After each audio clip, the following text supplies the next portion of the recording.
Kadang saya merenung, kalau mengingat zaman dulu, buku itu rasanya dekat sekali dengan kita.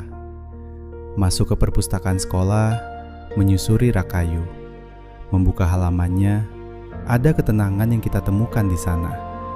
Kita menikmati proses belajar, mengamati setiap kata, tanpa harus terburu-buru. Tapi hari ini, dunia berputar begitu cepat. Mata kita sekarang lebih sering menatap cahaya layar daripada menyentuh lembaran kertas. Informasi datang bertubi-tubi, cepat, singkat, dan terus berganti, seolah tak memberi kita waktu untuk mencerna. Perkenalkan, saya Nasrullah Abdul Aziz, kami Tuwo, Dusun Pajaran. Dari desa kecil ini, saya melihat sebuah perubahan besar sedang terjadi. Perubahan tentang cara kita berinteraksi, cara kita belajar, dan cara kita mencari kebenaran. Semenjak hadirnya teknologi kecerdasan buatan, atau yang biasa kita kenal dengan AI, menurunnya minat baca bukanlah sekadar cerita lama. Angka dan data membuktikan kenyataan ini. Di tahun 2022, UNESCO mencatat sebuah ironi.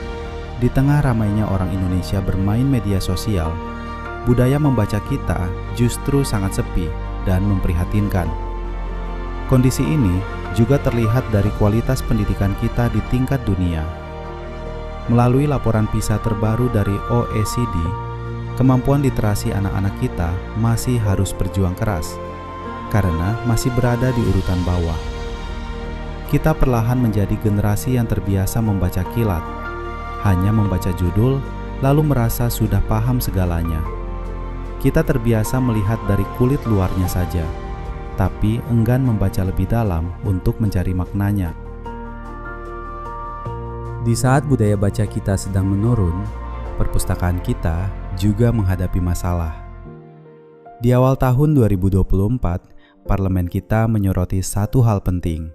Indonesia sangat kekurangan tenaga pustakawan. Banyak rak buku berdiri bisu karena kurangnya tenaga ahli yang merawat dan membimbing pembaca. Namun, di tengah kekurangan itu, teknologi hadir membantu. Perpustakaan mulai berubah wujud. Dari sebuah gedung bangunan fisik, kini perpustakaan bisa diakses dengan mudah hanya dari genggaman tangan melalui aplikasi digital. Kecerdasan buatan ikut mengambil peran penting. AI mampu memilah jutaan referensi buku dalam hitungan detik dan membantu menyimpan arsip kuno menjadi data digital yang abadi. Bagi anak-anak di pelosok desa, teknologi ini bukan sekedar alat, melainkan jembatan. Jembatan yang membawa ilmu pengetahuan langsung ke hadapan mereka. Lalu, bagaimana generasi muda kita merespons hal ini? Ternyata mereka menyambut kehadiran AI dengan sangat antusias. Riset dari lembaga BCG di tahun 2024 mencatat, jutaan orang Indonesia kini terbiasa mencari jawaban dan solusi menggunakan AI. Bahkan, data survei membuktikan, sebagian besar pelajar kita saat ini telah menjadikan AI sebagai asisten utama untuk membantu mengerjakan tugas-tugas sekolah mereka. Namun, kemudahan ini ibarat pisau bermata dua. AI memang bisa sangat membantu, tetapi sebuah riset ilmiah terbaru mengingatkan kita, jika kita terbiasa menyuruh AI berpikir untuk kita, daya kritis otak kita lama-lama akan menjadi tumpul. Ketergantungan yang berlebihan pada AI justru bisa menurunkan tingkat pemahaman siswa dan membuat mereka tidak mandiri. Belum lagi masalah penyebaran informasi palsu. Disinilah alasan utama mengapa kita harus tetap membaca. Membaca dengan cermat adalah pertahanan terbaik kita. Membaca adalah satu-satunya cara agar kita bisa membedakan mana fakta yang benar dan mana yang hanya tipuan teknologi.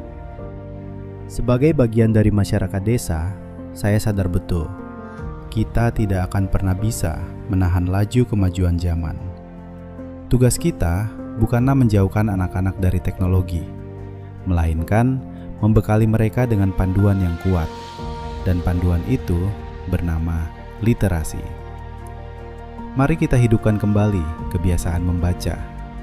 Tidak peduli apakah kita membaca buku cetak, membaca dari layar handphone, atau belajar dengan bantuan kecerdasan buatan. Yang terpenting, semangat untuk mencari ilmu pengetahuan tidak boleh mati. Karena pada akhirnya, kemajuan bangsa ini tidak hanya ditentukan oleh seberapa canggih teknologi AI yang kita miliki, tetapi oleh seberapa hebat kualitas manusianya. Manusia yang mau berpikir kritis, menjaga etika, dan menjadikan budaya membaca sebagai kebutuhan hidup. Teknologi AI adalah kendaraan cepat menuju masa depan, namun literasi adalah kemudinya agar kita tidak tersesat. Mari membaca hari ini untuk Indonesia yang lebih cerdas esok hari. Terima kasih.